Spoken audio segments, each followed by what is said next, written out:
The green flag is waved at the back of the field, even if it is just a blue clipboard, and we are racing with Mason Brooks on pole position. Remember, they number 48 with 95 of Charlie Wolfett alongside him in second. As they cascade through oblivion, it's going to be, I believe, still Mason Brooks in the lead of this race. We can't quite see, because it's difficult to see their numbers as they come up towards Christmas Corner with the sunshine beaming down on them. A fantastic day for motorsport here at Whilton Mill. Weather is perfect. We're just hoping that the racing continues to be as well.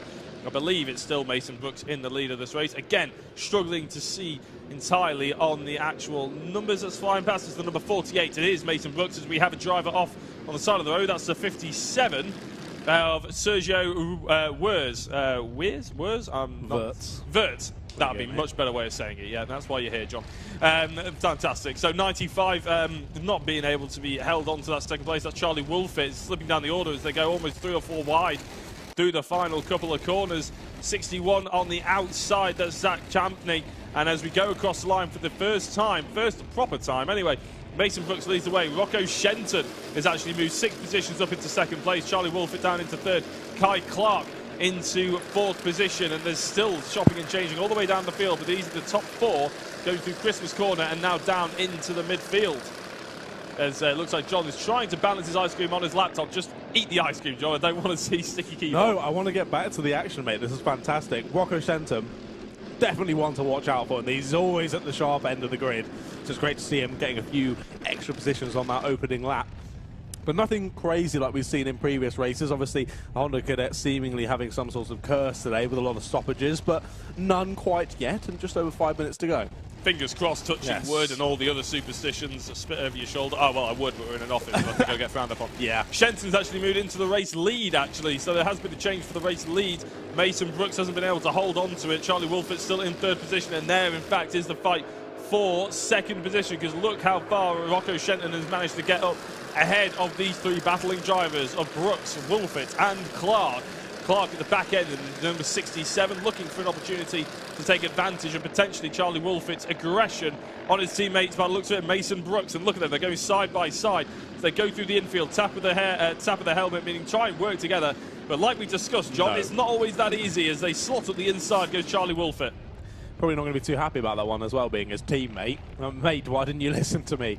But clearly the number 95 of Wolfett thinks he is faster. The 48 looks for another move, but is in fact going to lose a position out, as when you don't go for a move, you get overtaken. That's what happens in karting. But I do want to give another shout out to Mr. Shenton, Rocco Shenton. You don't realise in these karts quite how difficult it is to break the train and break the toe in these. And the fact he's managed to do that and get 1.5 second lead already in this race is unbelievably impressive.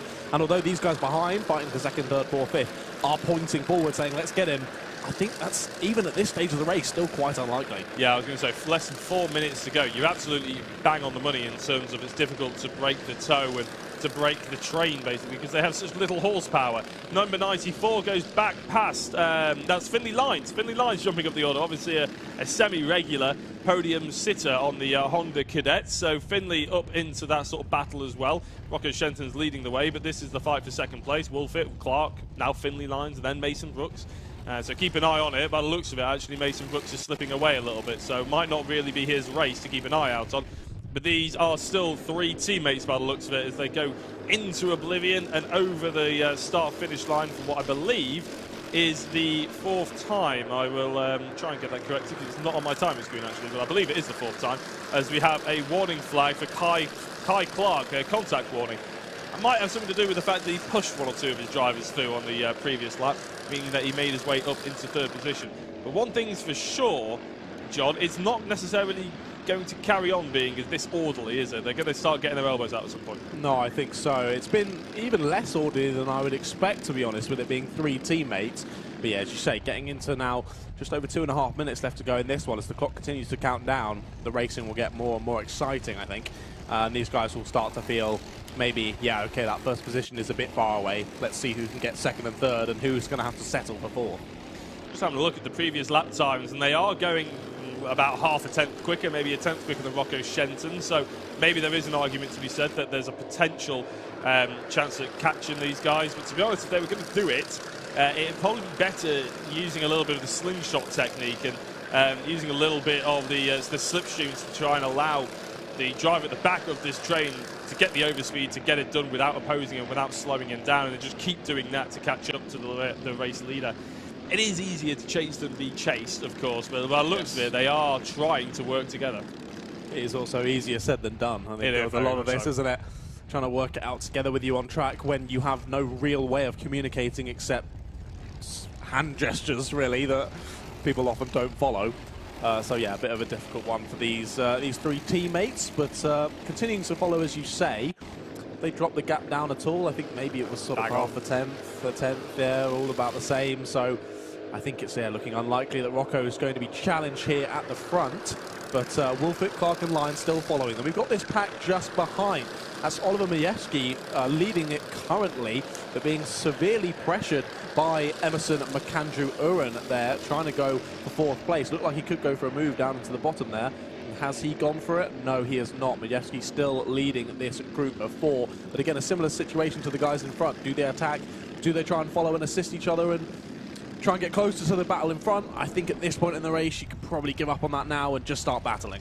Yeah, I was going to say, I think this will probably be about the penultimate lap, and the 64 of Charles Kitely looks very interested in starting to battle on Mason Brooks, who obviously started this race on pole position. Hasn't really gone his way since then, but to be fair, still in a strong point-scoring place, still within thoroughly within the top 10. So it's not exactly a bad race. It's not a bad finishing position. Oliver Majewski is very much under pressure from Emerson McAndrew-Uren in sixth place, but it's not really opening up just yet. The front, I'd say front end of the field, this is obviously the front end of the field, but the fight for second place is getting very hot and tasty now. 13 seconds left on the clock, which means this probably will be the penultimate lap of the race. We'll have one more as they cross the start-finish line for Rocco Shenton to complete, who's been frankly dominant since we've actually got this race finally underway. He's driven very well indeed. The gap's come down by a tenth or so per lap, but nothing really for him to get worried about.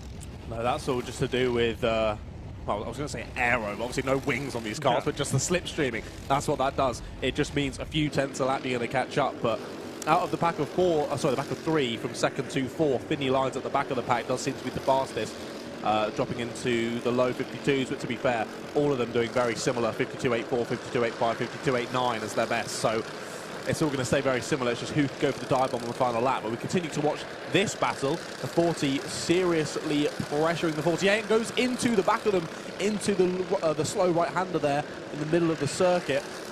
Who is that? That's Majewski having a little fight there. So 48 has gone through. That's Mason Brooks. So I think that's Emerson McAndrew as well with them. Is there? Is he? No, he's gone away. He's gapped these few, battling over those lower top 10 positions. But here is our leader, I do believe it is indeed. 86 of Rocco Shenton goes around the final corner, and as you say, a dominant finish to a dominant race there from Rocco.